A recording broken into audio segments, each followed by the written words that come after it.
Good morning. How you doing, Is? Good, good. How you guys doing? Get ready for your flight tonight. Ready. What time do you get there on their time? I'll be there at 6 o'clock in the morning. In the morning. Nice. Man, that flight back to anytime you're going east, man, those are brutal. Yeah. Remember one time we were flying, I think it was back from Florida, and I had my phone on airplane mode, right? So airport, like the time didn't update because it just turned off. Yeah. I freaked out. I can't remember which. Comfortable, and we were like, what are we gonna do for 3 hours? Oh, sorry, guys. Do you guys And then have? all of a sudden, Sorry. all of a sudden we reset our phones. I got it. Do you guys have straight shots up there, like just without any layovers? To Georgia, yeah.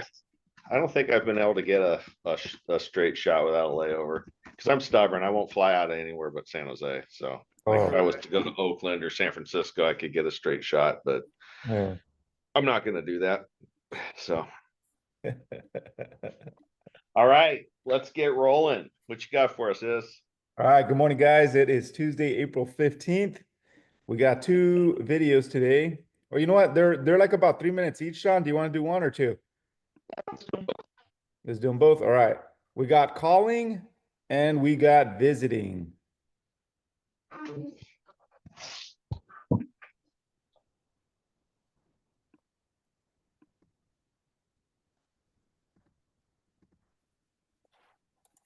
Phone calls, calling people, talking to them is one of my preferred ways. Why? Because I get to talk to them. It's scary. I'm always scared when I call somebody. Are they going to answer? Are they going to send me to voicemail? Are they going to, deny me? Are they going to reject me? Are they going to tell me not to call back? Am I being too persistent? I go through all those same things too. But when I call somebody, I know I'm talking to somebody. I get to go at home at night and I get to look my 2 little girls in the face and say, I called a lot of people.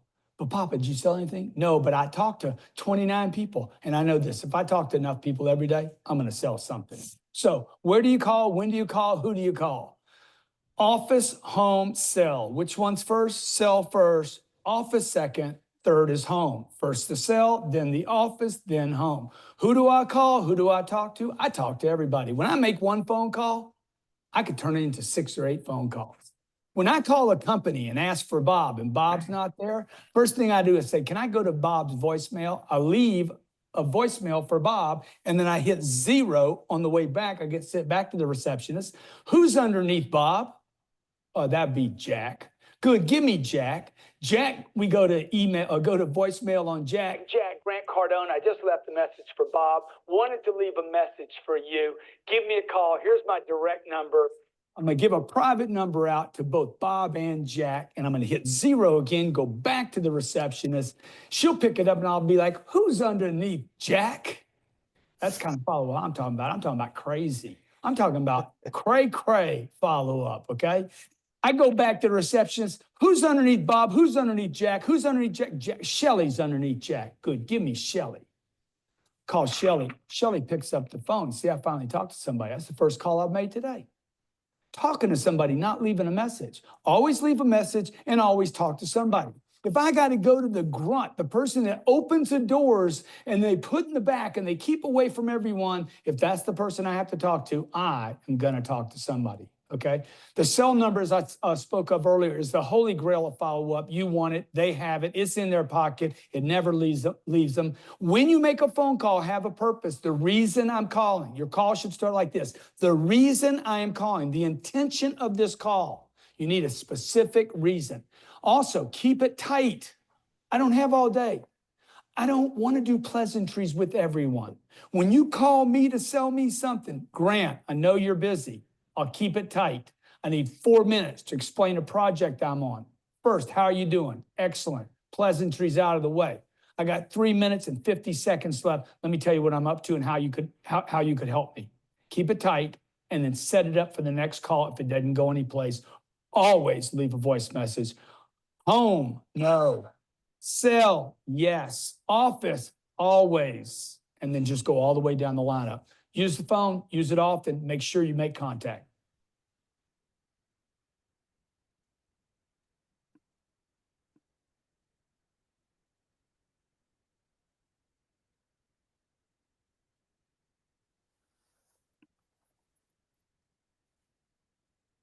The most powerful form of follow-up is this, the personal visit.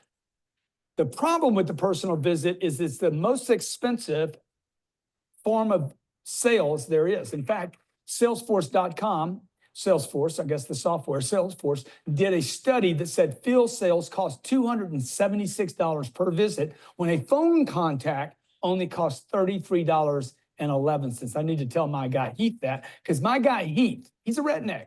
Heath loves to get in people's faces. You know why? Because Heath knows if I can get in front of this customer, if I can sit in front of him across from a desk, it is the most powerful form of follow-up, but it's expensive. It's expensive in more than just way, not just money like Salesforce says, but also in time, resources, getting there, and it takes you off the phone. How many phone calls can you make? How many visits can you make? By the time you get on a plane, fly to some place and get back, I could have made hundreds of phone calls. And don't tell me selling's not a numbers game, because it is. Well, the truth is, you're going to have to do personal visits in your business. You're going to have to do sales. You're going to have to do texting. You're going to have to do phones. You're going to have to do email. You're going to do it all, right? That's why we're doing this.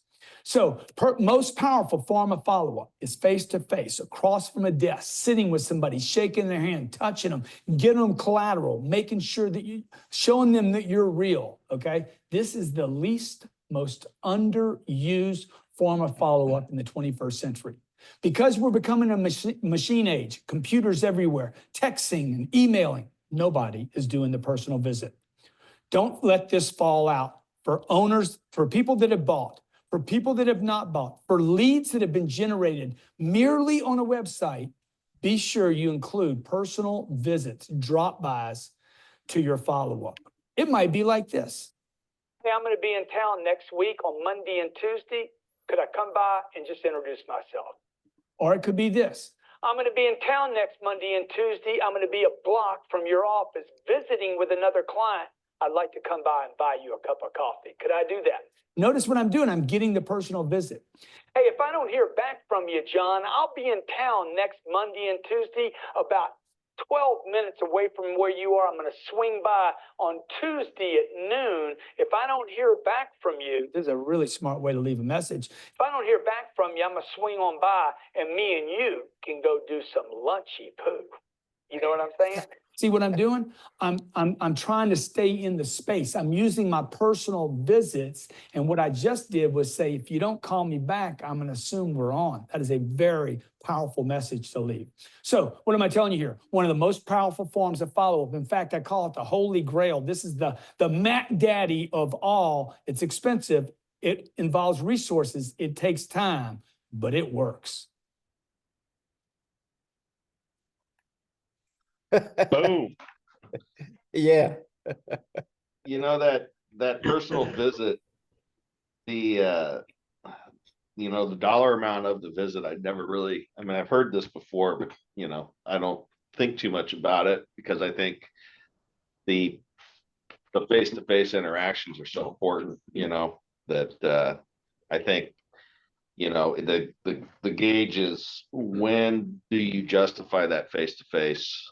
Because obviously, you can't do it with everybody every day. It's impossible. But identifying those high value clients and making the effort to go see them, and then like everything, don't go see one person. Figure out 5-6 different visits you can make in that same area, so that you are making the most out of that day, right? Because you never get that day back.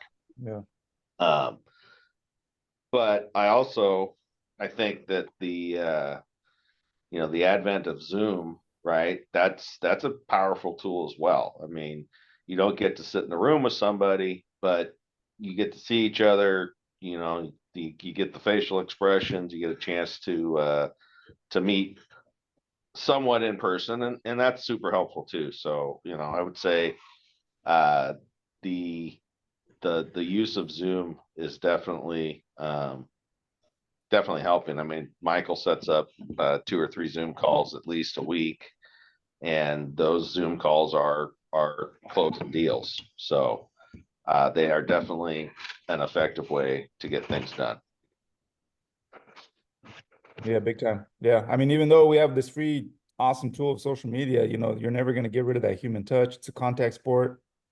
So always, you know, put time aside to go do those personal visits or Zoom calls and get out there, you know, because we're so stuck in our like dungeon, you know, sending out estimates, all that stuff, but you got to go out and meet people.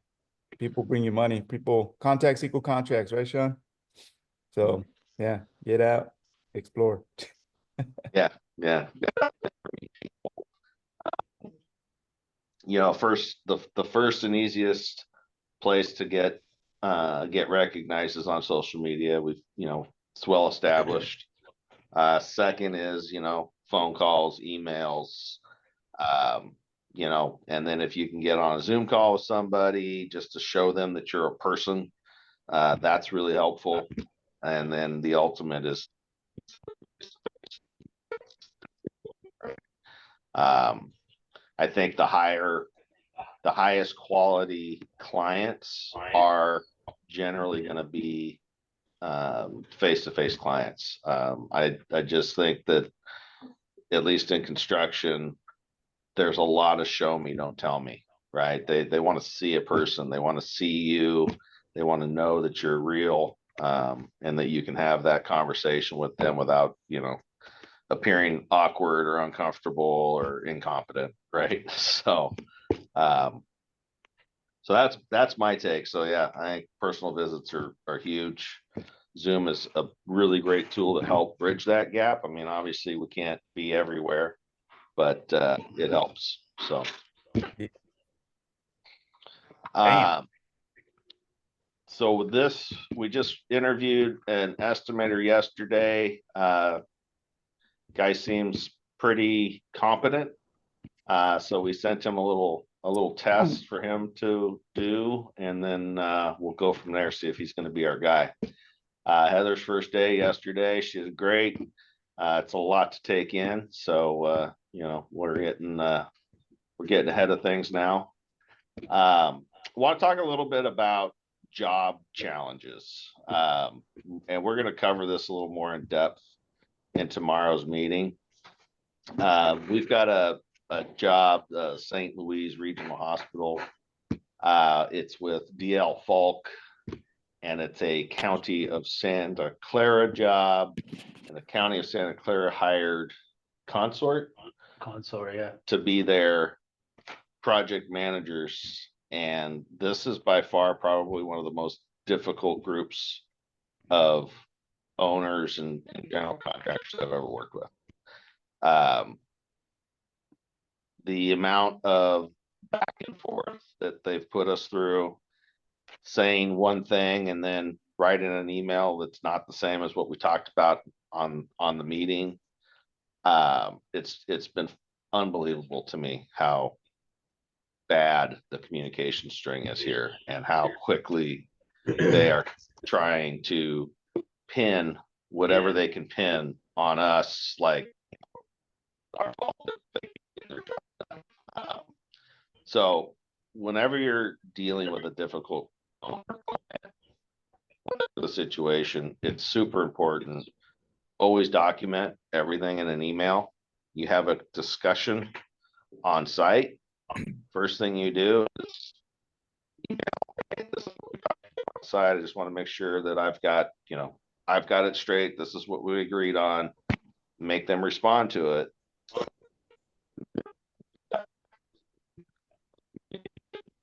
We got our asses saved because of Aaron's AI note taker, because there was meetings that happened months ago where they told us literally what they wanted us to do. We did what they wanted to do. Then they came back and said, no, that's not what we told you to do. And Aaron went back through, found the information, sent it to them in a nice fuck you package. And,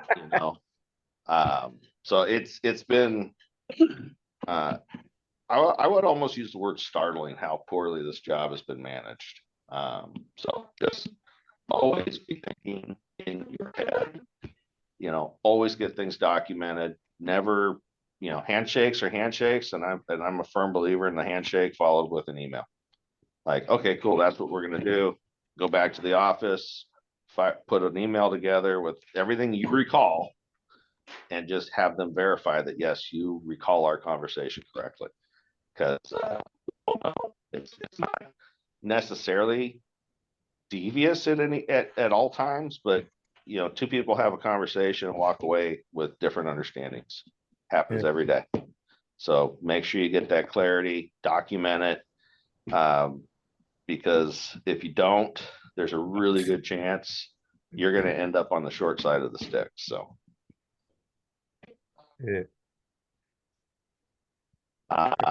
Pictures every day you walk on site, and daily reports are huge. We're going to start implementing that with all of our subcontractors and write it into their subcontracts we need a daily report. I think Spectrum's going to help us with that because we can add our subs to the job and they can go on their phone app and do it through there. But it really helps you kind of have a mark in the sand of what happened on this day. I mean, I've gone back, one of the same job, they being Consort tried to say we didn't have an excavator on site. And I called up Kevin and he sent me some pictures, and it shows he happened to have a picture of 1, 2, and 3 excavators. The other 2 were the ones they said we were borrowing. And the third one was the one we mobilized on site. And they were, they're basically trying to say, no, you use this other guy's excavator. And I sent him a picture of the excavator that wasn't one of the 2 they claimed we used. And, that went away. Same thing with my AI note taker thing. Like, you'll never get what you want on these jobs. You'll never get them to capitulate and say, hey man, you were right. They just stopped talking about it. So don't expect any glory or vindication. It's just they'll just stop bitching, and that's the best win you're going to get on these things, is the problem kind of just disappears. Problem disappears and they stay out of your pocket. Yeah. That's what you're looking for with these, is keep them out of your pocket, because they will try every opportunity to reach in there and pull something out. Damn. What the So, heck? all right, guys. Anybody got anything?